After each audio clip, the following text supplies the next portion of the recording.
एक गांव में मोहन और उसकी पत्नी शीला एक छोटे से घर में रहा करते थे। मोहन दिहाड़ी मजदूरी करके ही अपना और अपनी पत्नी का भरण पोषण करता था। ऐसे ही एक शाम मोहन दिन भर की मेहनत के पैसे लिए अपने घर आता है और वो पैसे अपनी पत्नी को देते हुए कहता है, ये लो शीला, आज की दिहाड़ी। दिहाड़ी तो ऐसे दे रहे हो जैसे खजाना रख रहे हो मेरे हाथ में। अरे कब तक ऐसे ही गुजारा करते रहेंगे हम?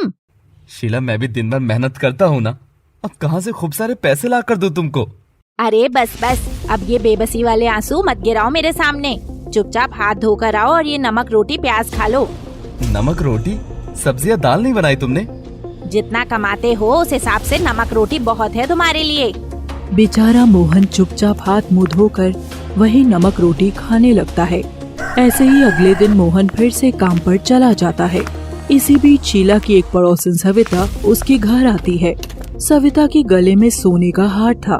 सविता जानबूझकर अपने हार पर हाथ फेर रही थी। शीला की चील भरी नजरें तुरंत सविता के हार पर ही जाती हैं।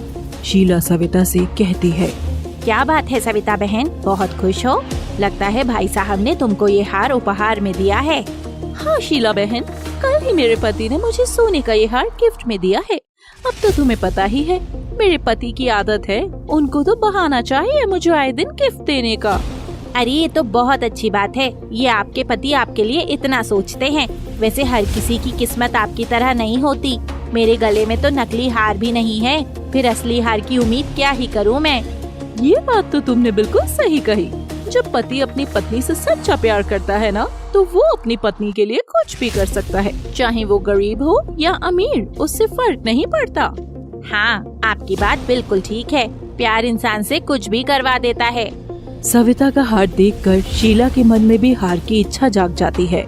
शाम को जब मोहन घर आता है तो शीला उससे सोने के हार की जिद करने लगती है। शीला की बेतुकी बातें सुनकर मोहन को भी गुस्सा आ जाता है और वो गुस्से में कहता है, शीला, तुम ये कैसी बातें कर रही हो?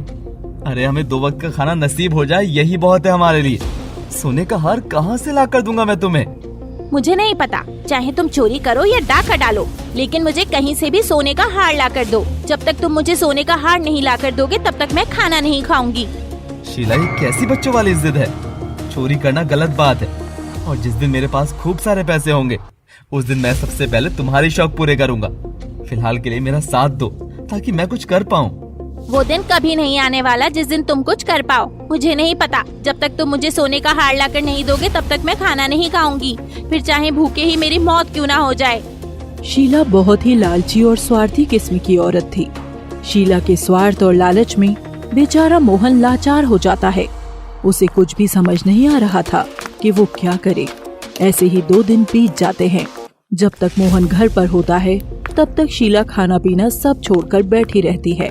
जैसे ही मोहन काम करने के लिए बाहर जाता है वो खा पी कर आराम से बैठ जाती है और मोहन के आते ही बीमार होने का नाटक करने लगती है। ये देखकर मोहन बेचारा बहुत दुखी हो जाता है। मुझे शीला को कहीं से भी सोने का हार लाकर देना ही होगा, वरना ये भूखे प्यासे मर जाएगी और मैं शीला के बिना नहीं रह सकता। ऐसे ही एक दिन मोहन शीला के लिए हार लेकर आता है और उसे हार देते हुए कहता है, शीला उठो, अब तो खाना खा लो। ये देखो, मैं तुम्हारे लिए हार लेकर आया हूँ। हार तुम्हारे ऊपर बहुत अच्छा लगेगा, अब जल्दी से इसे पहन कर दिखाओ। क्या? कहाँ से लाए तुम इसे? अरे अब ये कहीं से भी आया है, तुम्हें हार चाहिए था ना?